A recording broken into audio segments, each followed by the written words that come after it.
बिस्मिल्लाहिर्रहमानिर्रहीम। तो टॉपिक है the world in 1914। World war 1 को डिस्कस करने से पहले वो तमाम सिनेरियो डिस्कस करेंगे जो कि 1914 में एग्जिस्ट करता था।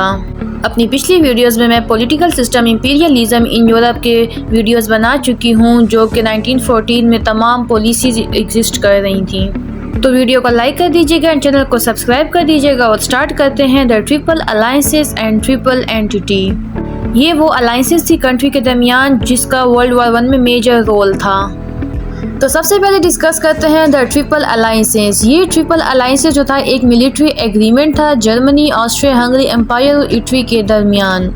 इन तीनों कंट्रीज़ ने अपनी सिक्योरिटी के लिए और अपनी पोजीशन को स्ट्रॉन्ग करने के लिए ये एग्रीमेंट आपस में किए हैं कि अगर किसी एक कंट्री पर कोई वॉर करता है, अटैक करता है, तो फिर दूसरी कंट्री जो है उसका साथ देगी।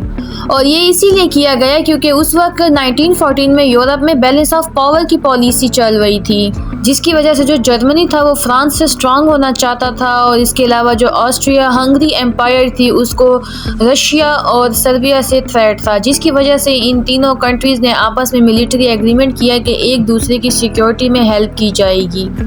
अब आ जाते हैं ट्रिपल एंटिटी पे। अब ये भी एक किस्म का अलायंस था। जिस तरह के ट्रिपल अलायंस हुआ था उसी ट्रिपल अलायंस की थ्रेट की वजह से बाकी तीन कंट्रीज़ ने आपस में एक एग्रीमेंट किया, मिलिट्री एग्रीमेंट किया, जिसमें ब्रिटेन, फ्रांस और रशिया थे। तो जैसे ही ट्रिपल अलायंसेस हुआ तो जो ब्रिटेन और फ्रांस और रशिया था, इन तीनों को जो है थ्रेट होने लगा जर्मनी से, ऑस्ट्रिया हंगेरिया से और इटली से। तो इन तीनों कंट्रीज़ ने भी आपस में मिलकर ये एग्रीमेंट किया है। तो जो वर्ल्ड वॉर 1 हो रही थी, वर्ल्ड वॉर 1 भी इन्हीं ट्रिपल अलायंसेस और ट्रिपल एंटिटी की ही कंट्रीज़ के दरमियान हो रही थी।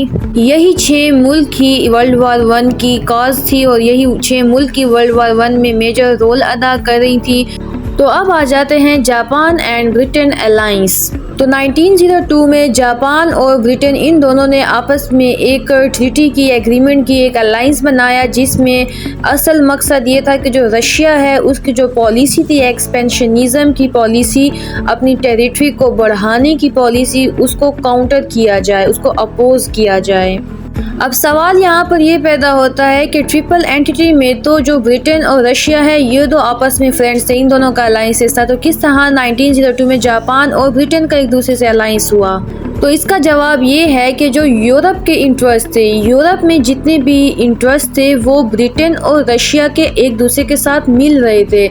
मतलब कि जो ब्रिटेन था उसको जर्मनी से थ्रेट था और जो रशिया था उसको ऑस्ट्रिया हंगरी से थ्रेट था, जिसकी वजह से इन दोनों कंट्रीज़ ने आपस में अलायंसेस बनाए। लेकिन अगर एशिया में देखा जाए तो रशिया की इस एक्सपेंशनिस्ट आइडियोलॉजी और पॉलिसी की वजह से जो चाइना और कोरिया और जापान है उनको थ्रेट था।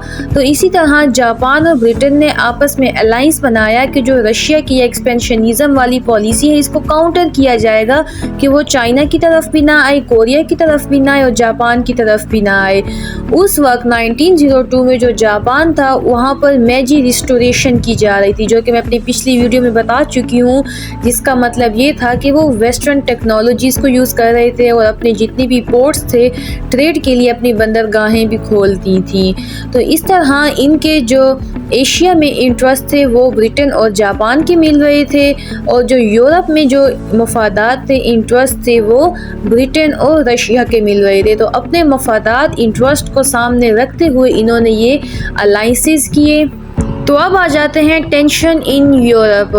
अब इन ट्रिपल अलायंसेस की वजह से और ट्रिपल एंटिटी, इन दो अलायंसेस की वजह से जो है यूरोप में काफ़ी टेंशन्स आ गई थी, काफ़ी कन्फ्लिक्ट्स अरोज हो गए थे।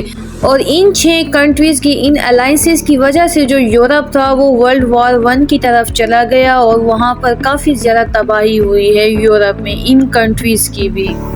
इन अलायंसेस के बाद कुछ इस तरह से इंसिडेंट हुए, वाक़यात हुए हैं जो कि वर्ल्ड वॉर 1 को जो है कैटलिस्टिक इवेंट्स थे। मतलब कि वर्ल्ड वॉर 1 को जिन्होंने आउटब्रेक किया, शुरू किया। तो वो इवेंट्स जो है हम अपनी नेक्स्ट वीडियोस में डिस्कस करेंगे 1 बाय 1, जितने भी इवेंट थे, जो भी काजेज़ थी वर्ल्ड वॉर 1 की। तो सिंपली ये था आज का टॉपिक। इसके अलावा वीडियो को लाइक कर दीजिएगा, शेयर कर दीजिएगा एंड चैनल को सब्सक्राइब कर दीजिएगा। बहुत शुक्रिया। अल्लाह हाफिज़।